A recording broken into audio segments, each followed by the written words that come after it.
one day, while I was praying about the title, I heard God very clearly, as I was walking through the mall, say to me, the title of this book needs to be, When the Church Thinks You're Crazy.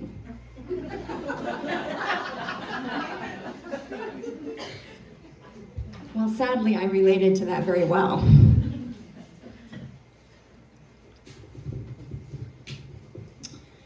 So I shared that title with a friend, and she found it pretty upsetting. She was worried about the impact that it would have on herself because she was involved in my story. And she was worried about the controversy that it might stir up in the community that I was in. So, to keep the peace and honestly to just avoid being more uncomfortable, I backed down. I chose a safer path, and I went with, I am real. It was still meaningful to me, but I knew in my spirit it wasn't the title that God had given. But God, He is a God of redemption. So let's fast forward a couple of years. My book is published. It's really not selling very well. It's doing just okay. My husband and I were on a road trip to an event in California. We're cruising along in my little car, and the license plate of my car reads, I am real. We had no idea that at the very same time, another woman was driving the same highway, heading the same direction as us. She was in a very deep spiritual wrestle. She was talking to God out loud in her car, and she was confessing, Lord, I am not sure that you are real anymore. I need a sign. Please show me that you are real.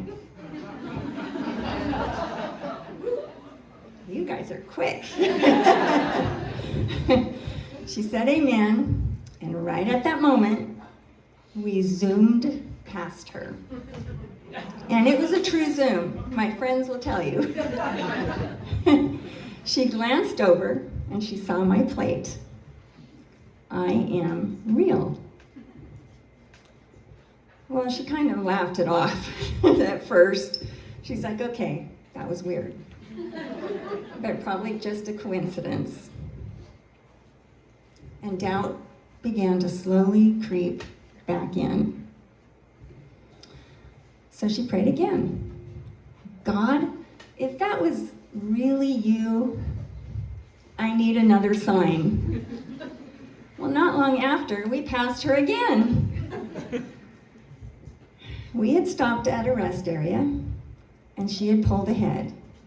Well, then it happened one more time. 3 separate passes on the highway. And she was stunned. We finally reached our destination. The next day, I drove to the church. I parked the car.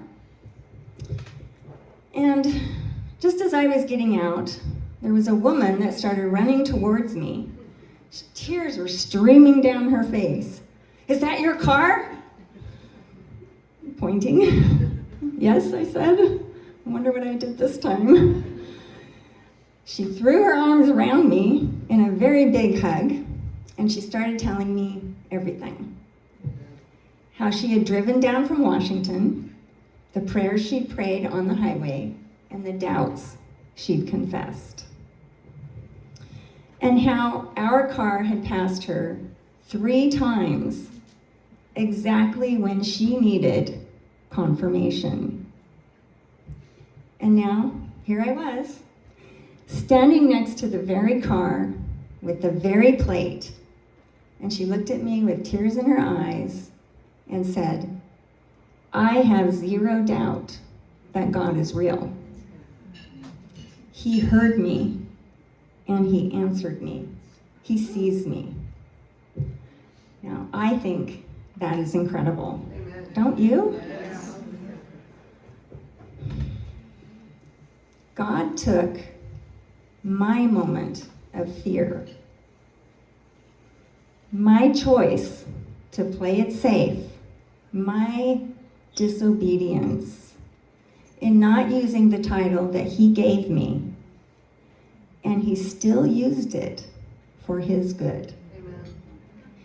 He used a simple license plate to speak directly to a woman's hurting heart and say, I am real, and I see you.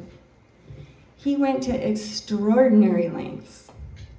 3 highway passes, a perfectly timed parking spot to make sure that she knew.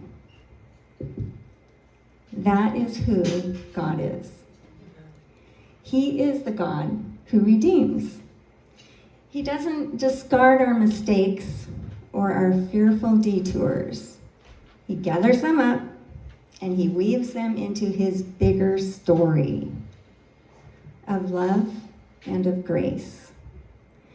He can take anything, even a license plate, and turn it into a holy moment. A holy moment that changes a life. Not just her life, but my life. Okay, one more story before we move into the first word, rooted. It's one of the hardest